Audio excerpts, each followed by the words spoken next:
Hello students, welcome to Bansal classes online. I am Jay Singh Suryavanshi. Last class में student हमने first chapter का जो कि है न्यूट्रिशन इन प्लांट्स, इसका इंट्रोडक्शन पार्ट डिस्कस किया था। आज की क्लास में हम इसके आगे का पार्ट कवर करेंगे। तो हमने क्या क्या पढ़ लिया था फर्स्ट क्लास में, तो एक बार हम उसको डिस्कस कर लेते हैं। हमने डिस्कस किया था कि बेटा फूड क्या होता है, क्लियर।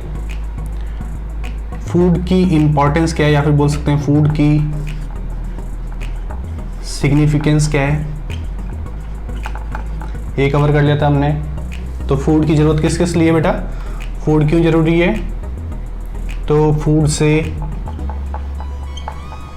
एनर्जी मिलती है, ठीक है। फूड जो है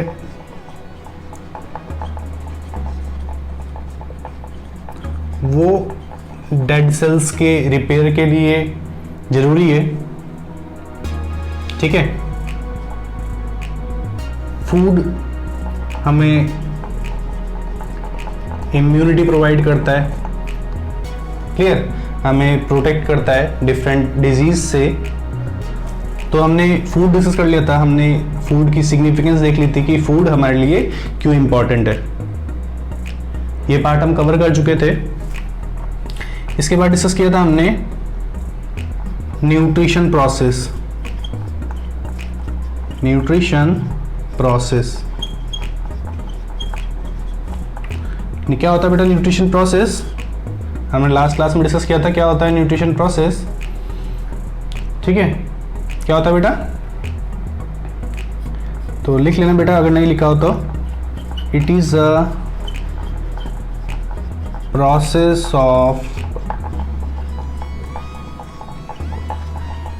intake of food as well as their utilization। तो न्यूट्रिशन प्रोसेस क्या होता है, it is a process of intake of food as well as their utilisation. मतलब फूड को लेना, फूड का इनटेक करना, साथ ही साथ में उसका यूटिलाइजेशन। तो बेटा ये कीवर्ड है, मैंने आपको लास्ट क्लास के अंदर बताया था जो हमारी फर्स्ट क्लास थी कि बेटा ये कुछ कीवर्ड्स होते हैं जिन्हें आपको डेफिनेशन लिखते टाइम जरूर याद रखना है। अगर आप ये इन कीवर्ड्स का इस्तेमाल नहीं करते हैं तो ये डेफिनेशन इनकम्प्लीट होगी। तो यहाँ पर कीवर्ड्स क्या है बेटा, यूटिलाइजेशन, यहाँ पर कीवर्ड क्या है, इनटेक ऑफ फूड, क्लियर, समझ में बेटा। तो न्यूट्रिशन प्रोसेस क्या है, it is a process of intake of food as well as their utilisation. Food को लेना, फूड को खाना और साथ ही साथ में फूड को यूटिलाइज भी करना। तो हमने ये कुछ पॉइंट डिस्कस किए थे। फूड की डेफिनेशन मैंने बताई थी। फूड क्या होता है बेटा, क्या होता है, any eatable substance which provide energy is called food. फिर हमने फूड की सिग्निफिकेंस देखी थी, फूड क्यों जरूरी है। तो यहाँ पे कुछ मैंने इंपॉर्टेंस लिखी है बेटा। फूड एनर्जी प्रोवाइड करता है, फूड रिपेयर करता है डेड सेल्स को, जो भी जितनी भी हमारी बॉडी की डेड सेल्स होती हैं उनके रिपेयर में भी फूड हेल्प करता है। हमारी बॉडी की सेल्स है, उनका एक लाइफ स्पैन है ना, उनकी एक एज है। जैसे जैसे उनकी लाइफ स्पैन खत्म होती है तो क्या होता है, नई सेल्स बनती है हमारी बॉडी के अंदर। नई सेल्स को बनाने के लिए भी फूड बहुत ही ज़्यादा इंपॉर्टेंट रोल प्ले करता है। साथ ही साथ में आपको पता होगा आपकी बॉडी के अंदर कुछ प्रोटीन्स होती हैं जिन्हें हम किनके नाम से जानते हैं, एंटीबॉडी के नाम से, ठीक है। एग्जाम्पल लिखा है बेटा मैंने, कैसे इम्यूनिटी प्रोवाइड करते हैं। तो फूड इम्यूनिटी में हेल्प करते हैं। हमारी बॉडी के अंदर कुछ प्रोटीन्स होती हैं जिन्हें बोलते हैं हम एंटीबॉडीज, और आपको पता है कि एंटीबॉडीज हमारी बॉडी में इम्यूनिटी मेंटेन करने में हेल्प करती है। इसके बाद डिस्कस किया हमने कि न्यूट्रिशन प्रोसेस क्या होता है। तो it is a process of intake of food as well as their utilisation. और बेटा जब फूड का यूटिलाइजेशन होता है, हमने फूड को खाया, फूड कहाँ तक पहुंचा, हमारी सेल्स के अंदर। सेल्स के अंदर जाने के बाद में वो यूटिलाइज हो रहा है ना। यूटिलाइजेशन बहुत ज़्यादा जरूरी है। जब तक जो फूड है वो यूटिलाइज नहीं होगा तब तक एनर्जी का फॉर्मेशन नहीं हो सकता। तो ये कुछ की वर्ड्स हैं जैसे इनटेक ऑफ फूड और utilisation, intake of food as well as their utilisation. Clear बेटा, इसको नोट डाउन कीजिए, फिर हम आगे चलते हैं।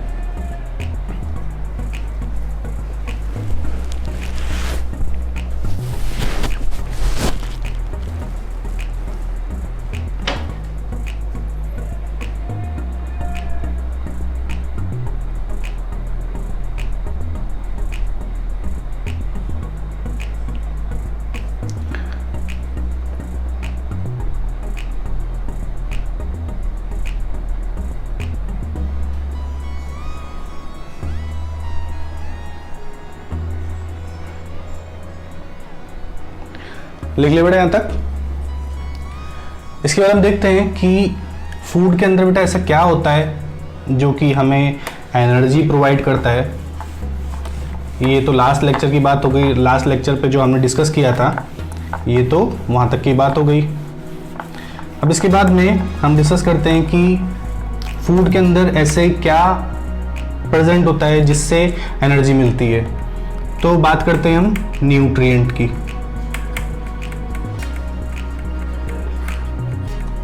न्यूट्रिएंट्स, ठीक है, हम बात करेंगे न्यूट्रिएंट्स की। क्या होते हैं nutrients?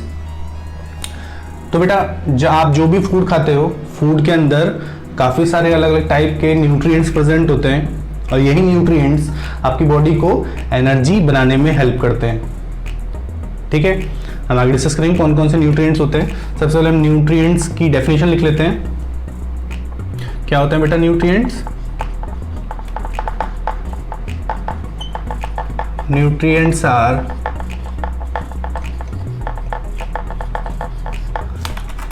chemical substance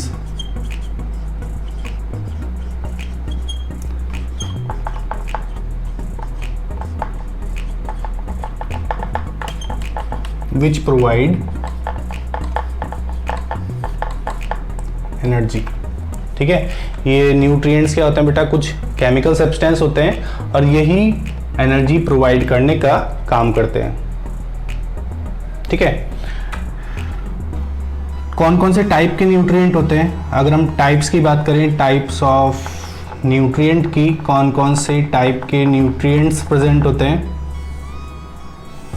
types of nutrient की बात करते हैं हम, कौन कौन से टाइप के न्यूट्रिएंट होते हैं। तो बेटा न्यूट्रिएंट्स अलग अलग टाइप के होते हैं। फर्स्ट होते हैं मैक्रो न्यूट्रिएंट, मैक्रो न्यूट्रिएंट, और सेकेंड वन इज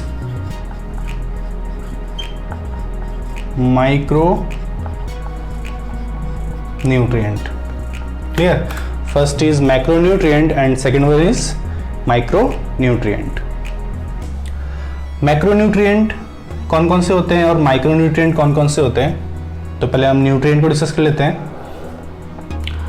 तो बेटा ये जो न्यूट्रिएंट है, मैक्रो न्यूट्रिएंट में कौन कौन से आते हैं? फर्स्ट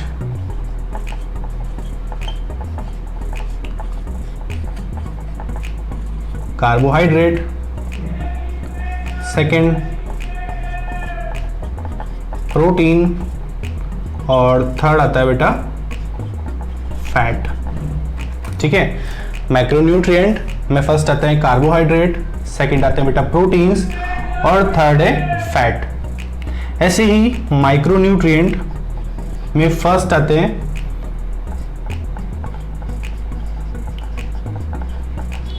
विटामिन्स और सेकंड आते हैं बेटा मिनरल्स। ये आपने 6th क्लास में ही पढ़ा होगा। माइक्रोन्यूट्रिएंट कौन कौन से हैं? Vitamins and minerals. और मैक्रोन्यूट्रिएंट कौन कौन से हैं? Carbohydrate, protein and fats. तो इनको नोट डाउन कीजिए, फिर हम आगे बढ़ते हैं।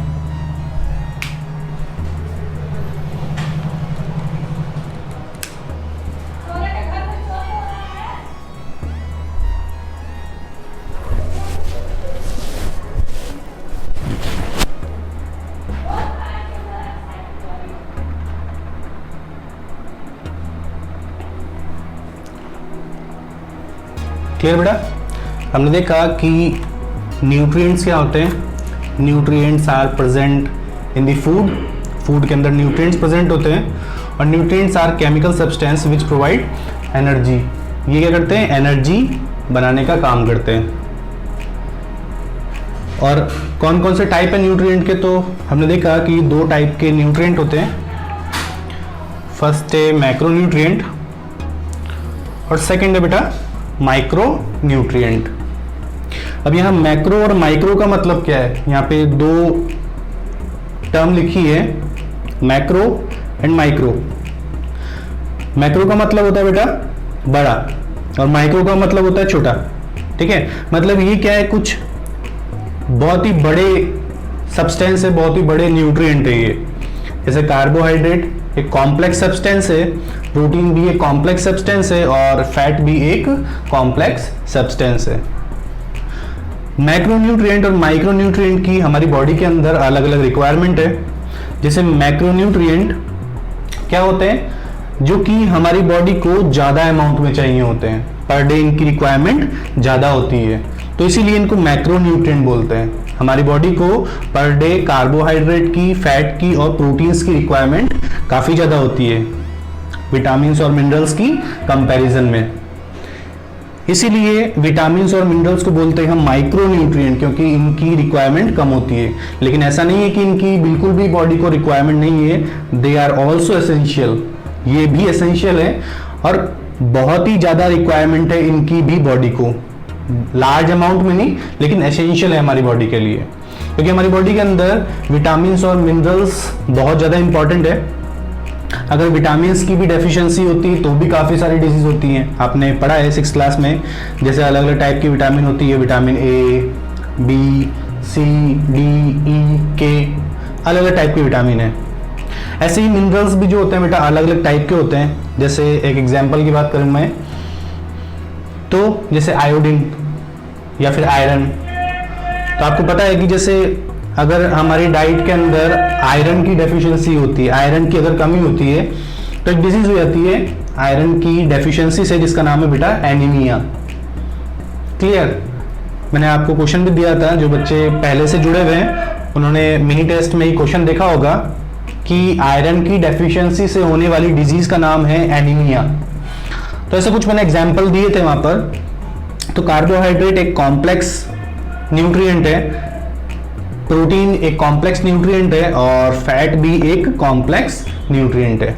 कॉम्प्लेक्स का मतलब क्या है बेटा, कि बहुत सारी छोटी छोटी सब यूनिट से मिलके कार्बोहाइड्रेट बने हैं, बहुत सारी छोटी छोटी सब यूनिट से मिलके प्रोटीन बने हैं, बहुत सारी छोटी छोटी सब यूनिट से मिलके ये फैट बने हैं।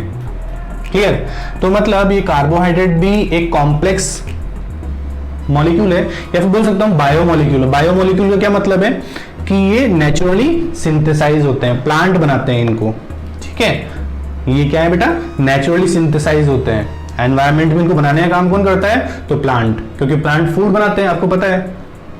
तो कार्बोहाइड्रेट क्या है, एक कॉम्प्लेक्स बायोमॉलिक्यूल, प्रोटीन भी क्या है, एक कॉम्प्लेक्स बायोमॉलिक्यूल, और फैट भी क्या है, एक कॉम्प्लेक्स बायोमॉलिक्यूल। कॉम्प्लेक्स का क्या मतलब है कि ये बहुत छोटे छोटे सब्सटेंस से मिलकर बना है, बहुत छोटी छोटी सब यूनिट से मिलकर फॉर्म हुआ है। तो ये ज्यादा अमाउंट में बॉडी को चाहिए होते हैं, इसलिए इन्हें बोलते हैं macronutrient. They are required in large amount. ठीक है, और ये कैसे चाहिए होता है बेटा, ये लेस अमाउंट में जरूरी होते हैं बॉडी को, इसीलिए इन्हें बोलते हैं हम माइक्रो न्यूट्रिएंट। माइक्रोन्यूट्रिएंट 2 तरह के होते हैं, विटामिन्स एंड मिनरल्स। तो ये भी एसेंशियल है, ऐसा नहीं कि बस यही जरूरी है, ये विटामिन्स और मिनरल्स भी बहुत ज्यादा एसेंशियल है। अगर इनकी डेफिशिएंसी होती है तो बॉडी के अंदर काफी सारी डिजीज देखने को मिलती है। जैसे विटामिन की अगर डेफिशिएंसी होती है, जैसे विटामिन ए की डेफिशिएंसी हो हमारी बॉडी के अंदर, अगर विटामिन ए की कमी होती है हमारी बॉडी के अंदर, तो कौन सी डिजीज होती है, नाइट ब्लाइंडनेस। क्लियर, नाइट के टाइम पे विजिबिलिटी सही से नहीं हो पाती, हमें दिख नहीं पाता है, तो उसे बोलते हैं बेटा हम night blindness, poor visibility in night. इसके बाद में ऐसे ही विटामिन बी की अगर डेफिशिएंसी होती है तो उसे बोलते हैं हम बेरी, जहाँ पे मसल्स वीकनेस हो जाती है। ऐसे विटामिन सी की अगर डेफिशिएंसी होती है तो डिजीज का नाम है स्कर्वी, जहाँ पे ब्लीडिंग गम्स, जो गम्स होते हैं आपके, जो मसूड़े होते हैं, उनमें से ब्लड निकलता है, ब्लड रिलीज होता है। तो ऐसे ही आप समझते हैं कि बहुत सारी विटामिन होती है अलग अलग टाइप की, और इन विटामिन की अगर डेफिशिएंसी होती है बॉडी के अंदर तो काफी सारी डिजीज देखने को मिलती है। तो आप समझ गए कि मैक्रोन्यूट्रिएंट क्या है और माइक्रोन्यूट्रिएंट क्या होते हैं। तो बेटा ये क्या है, कार्बोहाइड्रेट भी एक बायोमोलिक्यूल है, कॉम्प्लेक्स बायोमोलिक्यूल है, प्रोटीन भी एक कॉम्प्लेक्स बायोमोलिक्यूल है और फैट भी एक कॉम्प्लेक्स बायोमोलिक्यूल है। तो इसको फटाफट नोट डाउन कीजिए, फिर हम आगे बढ़ते हैं।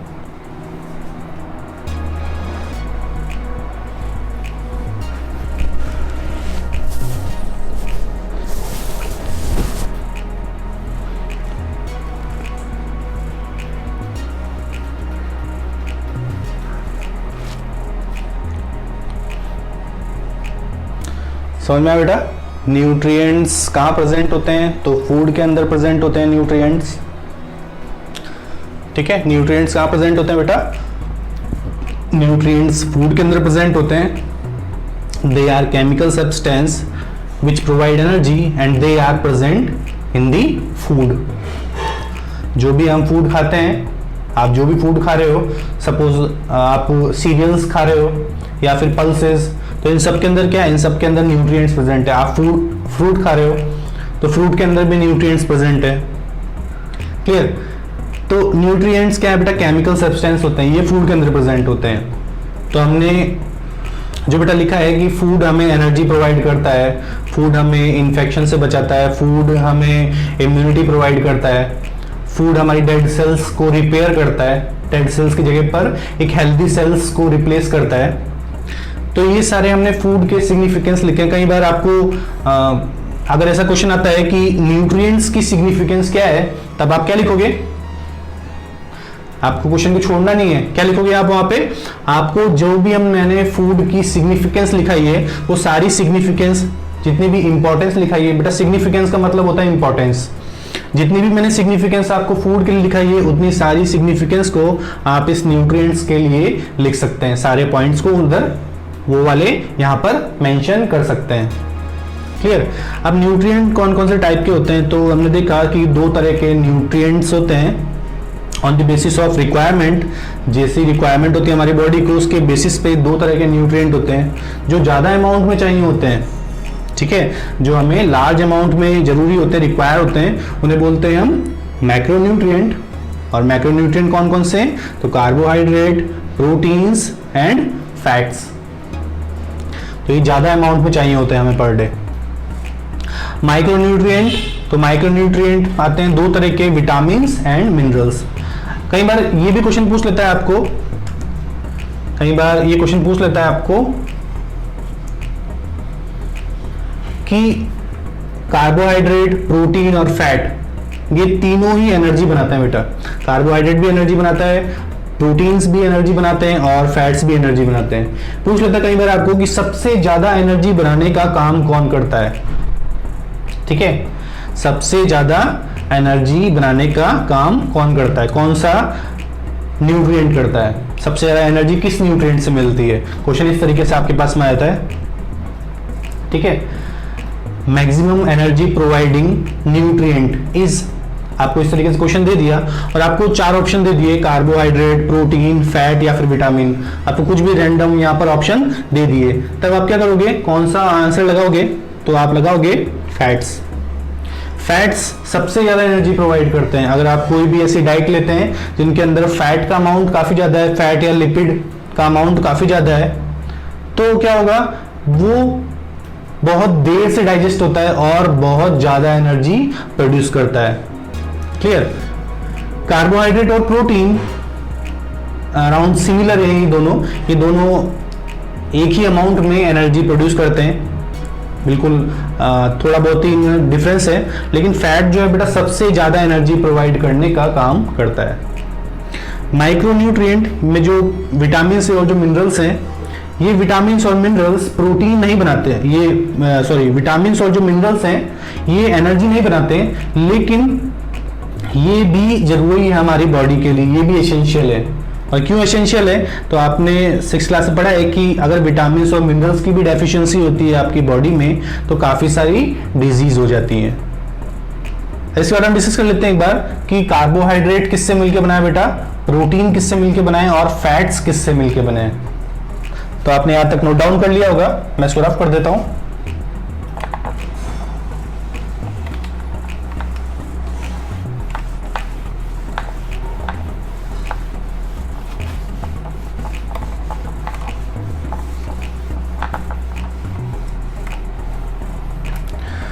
तो बेटा हम बात कर रहे हैं मैक्रोन्यूट्रिएंट की, हम बात कर रहे हैं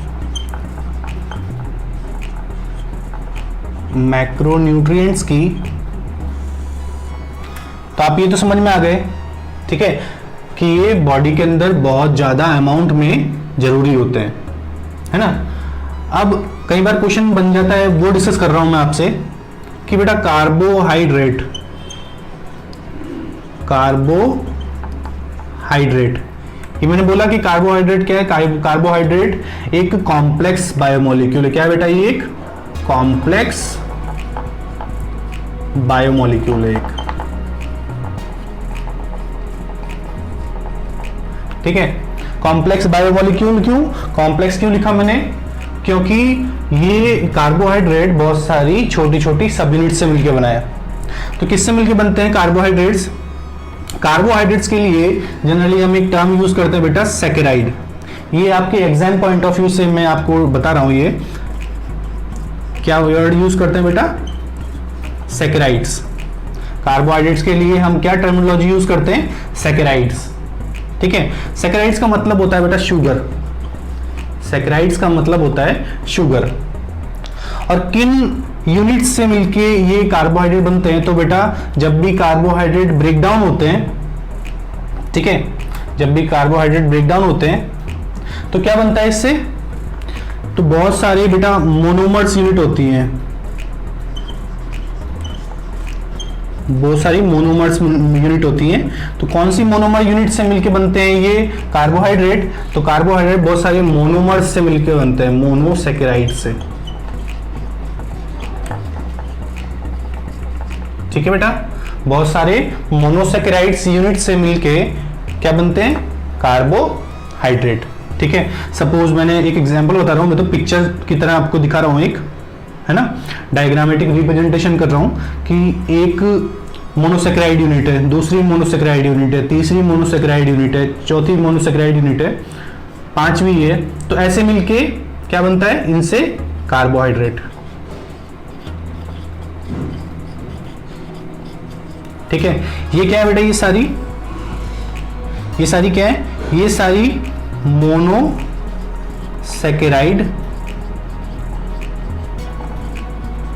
यूनिट है। ये क्या है, बहुत सारी मोनोसैकेराइड यूनिट है। और इन बहुत सारी मोनोसैकेराइड यूनिट से मिलके क्या फॉर्म हुआ है बेटा, ये सारी मोनोसैकेराइड यूनिट से मिलके क्या फॉर्म हुआ है, ये कार्बोहाइड्रेट। तो आप समझ गए कार्बोहाइड्रेट एक कॉम्प्लेक्स बायोमोलिक्यूल है, क्लियर। तो कई बार आपसे पूछ लेता है, तो कार्बोहाइड्रेट ब्रेक डाउन होंगे तो किस में कन्वर्ट होंगे बेटा, जब भी कार्बोहाइड्रेट टूट रहे हमारी बॉडी के अंदर तो किस में बदल जाते हैं, तो ये बदल जाते हैं बेटा मोनोसैकेराइड्स में। किस में बदल जाते हैं, मोनोसैकेराइड्स में, क्लियर। और कई बार आपको वर्ड पूछ लेता है बेटा सैकेराइड्स वर्ड किसके लिए यूज करते हैं, प्रोटीन के लिए, फैट के लिए, कार्बोहाइड्रेट के लिए या फिर विटामिन के लिए। तो किसके लिए यूज करते हैं, कार्बोहाइड्रेट के लिए। किसके लिए यूज करते हैं बेटा, कार्बोहाइड्रेट्स के लिए। तो हमने देखा कि कार्बोहाइड्रेट कॉम्प्लेक्स बायोमोलिक्यूल है। कार्बोहाइड्रेट्स के लिए हम जो टर्मिनोलॉजी यूज करते हैं वो है सैकेराइड, और सैकेराइड का मतलब होता है बेटा शुगर। अब किन मोनोमर यूनिट से मिलकर बना है, क्योंकि हमने बोला है कि कॉम्प्लेक्स बायोमोलिक्यूल है। कॉम्प्लेक्स बायोमोलिक्यूल क्या होता है बेटा, बहुत सारी जो छोटी छोटी सब यूनिट से मिलकर बनता है, क्लियर। तो बेटा कुछ मोनोमर्स यूनिट होगी जिससे मिलके ये कार्बोहाइड्रेट फॉर्म हुआ है, तो उन्हीं मोनोमर्स यूनिट को बोलते हैं हम मोनोसैकेराइड्स। मोनो का मतलब होता है वन, ठीक है। सैकेराइड्स का मतलब होता है बेटा शुगर, वन शुगर। तो ऐसी बहुत सारी शुगर है, इस बहुत सारी शुगर से मिलके क्या बना है, कार्बोहाइड्रेट। तो कार्बोहाइड्रेट इज कॉम्प्लेक्स बायोमोलिक्यूल। अब ये बेटा जो कार्बोहाइड्रेट्स होते हैं ये भी अलग अलग टाइप के होते हैं, जैसे मोनोसैकेराइड्स, डाइसैकेराइड्स, ठीक है, ऑलिगोसैकेराइड्स, पॉलीसैकेराइड्स, तो अलग अलग टाइप के होते हैं। तो अभी हमें उस पर इतना ज्यादा ध्यान नहीं देना है। मोनो मतलब क्या है बेटा, जो कि एक शुगर से मिलकर बना है कार्बोहाइड्रेट, उसे बोलते हैं हम मोनोसैकेराइड। तो सबसे सिंपल टाइप का कार्बोहाइड्रेट होता है मोनोसैकेराइड। सबसे सिंपल टाइप का कार्बोहाइड्रेट क्या है, मोनोसैकेराइड्स, ठीक है। जब एक शुगर मॉलिक्यूल होगा तो उसको बोलेंगे हम मोनोसैकेराइड, क्लियर। क्योंकि मोनो का मतलब है वन और सैकेराइड का मतलब होता है शुगर, मतलब जहां पर भी एक शुगर प्रेजेंट है उसे बोलते हैं हम मोनोसैकेराइड्स, क्लियर? तो पूछ लेता है आपसे कई बार एमसीक्यूज की फॉर्म में कि सबसे simple type of carbohydrate form कौन सी है, तो मोनोसेकेराइड। क्लियर? इसको नोट डाउन कीजिए, फिर हम आगे बढ़ते हैं।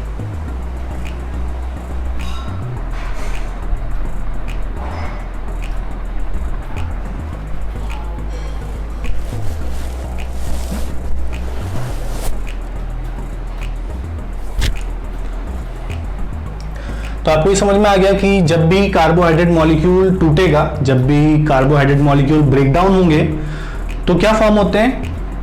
जब भी कार्बोहाइड्रेट मॉलिक्यूल टूटेंगे तो बहुत सारी मोनोमर्स यूनिट बनेगी, है ना, बहुत सारी मोनोसेकेराइड्स बनेंगे। क्लियर? और कार्बोहाइड्रेट की मोनोमर यूनिट क्या है? तो मोनोसेकेराइड्स। मोनो का मतलब होता है बेटा वन, सेकेराइड का मतलब शुगर, मतलब एक शुगर से मिलके जो बना है।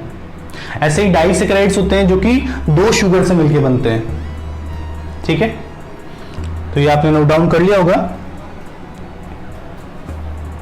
रफ करता हूं मैं इसको। हम एक बार प्रोटीन्स भी देख लेते हैं। प्रोटीन्स क्या होती हैं, किनसे मिलके बनती हैं?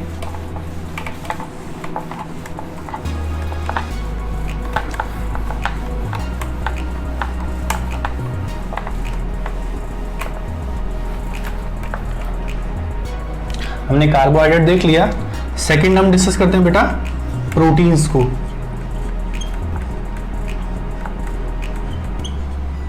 प्रोटीन्स, तो बेटा जो प्रोटीन्स होती हैं, ये प्रोटीन्स भी क्या है? एक कॉम्प्लेक्स बायोमॉलिक्यूल है। एक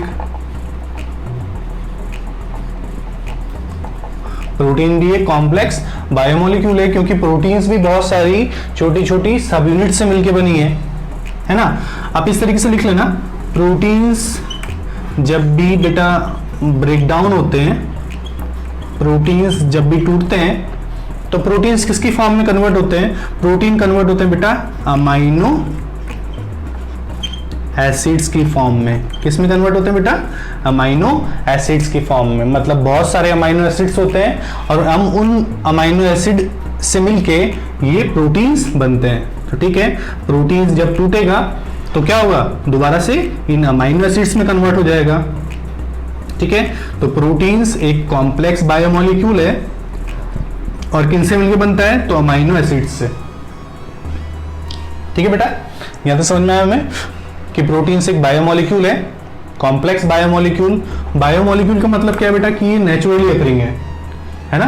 ये कैसे सिंथेसाइज होता है? ये अपने आप सिंथेसाइज होता है एनवायरनमेंट में। प्लांट इन्हें बनाने का काम करता है। जितने भी कार्बोहाइड्रेट है उनको भी प्लांट बनाते हैं, है ना। जितने भी प्रोटीन्स है उनको भी प्लांट बनाते हैं, और जो फैट्स है वो भी प्लांट से ही बनता है। ठीक है, तो ये सारी क्या है बेटा? Complex biomolecule. ठीक है, तो जब प्रोटीन्स ब्रेक डाउन होंगे अमाइनो एसिड बनेगा। क्लियर? ऐसा ही थर्ड यहाँ पे लिख लो कि बेटा जो फैट्स होते हैं या फिर जितने भी लिपिड्स होते हैं, ये फैट्स या फिर लिपिड्स जो है बेटा, ये जब ब्रेक डाउन होंगे, ये जब ब्रेक डाउन होते हैं हमारी बॉडी के अंदर, टूटते हैं, तब किस में कन्वर्ट होते हैं? तो ये बेटा एक कॉम्प्लेक्स बायोमॉलिक्यूल है, लिखने की जरूरत नहीं है हमें पता चल गया कि जितने भी कार्बोहाइड्रेट है, जितने भी फैट्स है, जितने प्रोटीन्स है, ये सारे क्या है? Complex biomolecule. तो बेटा जब भी लिपिड या फैट ब्रेक डाउन होगा, लिपिड या फैट जब भी बेटा ब्रेक डाउन होते हैं, ब्रेक डाउन का मतलब क्या है? टूटते हैं। ठीक है, हमारी बॉडी के अंदर सेल्स के अंदर टूटते हैं, और जब तक ये नहीं टूटेंगे तब तक एनर्जी नहीं प्रोड्यूस हो पाएगी, एनर्जी नहीं बन पाएगी। तो ये किस में कन्वर्ट होते हैं बेटा? ये कन्वर्ट होते हैं फैटी एसिड्स में प्लस ग्लिसरोल। किस में कन्वर्ट होते हैं बेटा? फैटी एसिड्स में प्लस ग्लिसरोल में। तो जब कार्बोहाइड्रेट्स टूटते हैं तो मोनोसेकेराइड्स बनते हैं, प्रोटीन टूटते हैं तो अमाइनो एसिड्स बनते हैं, और जब फैट या लिपिड्स टूटते हैं तो क्या बनता है बेटा? फैटी एसिड्स या फिर ग्लिसरोल बनता है। तो आज की क्लास में हम इतना ही पार्ट डिस्कवर करेंगे इसका। अगर आपको इससे रिलेटेड कुछ भी डाउट आता है तो हम नेक्स्ट DSP-R में मिलेंगे और हम उस डाउट को क्लियर कर लेंगे। तो आपको नोट्स को अच्छी तरह से प्रिपेयर करना है। अभी मैंने जो आपको ये न्यूट्रिएंट का बताया, ये एग्जाम पॉइंट ऑफ व्यू से बहुत इंपॉर्टेंट है। यहाँ से काफ़ी सारे MCQs फॉर्म होते हैं, मैं आपको मिनी टेस्ट में भी इनसे रिलेटेड क्वेश्चंस दूंगा, तो वो आपको गलत नहीं करना है, बिल्कुल सही आंसर होना चाहिए आपके। तो मिलते हैं हम नेक्स्ट लेक्चर में, तब तक के लिए अपना ध्यान रखिए, अपने आसपास हाइजीन मेंटेन कीजिए, मास्क लगाइए, ज़्यादा बाहर मत निकलिए। Good luck and take care.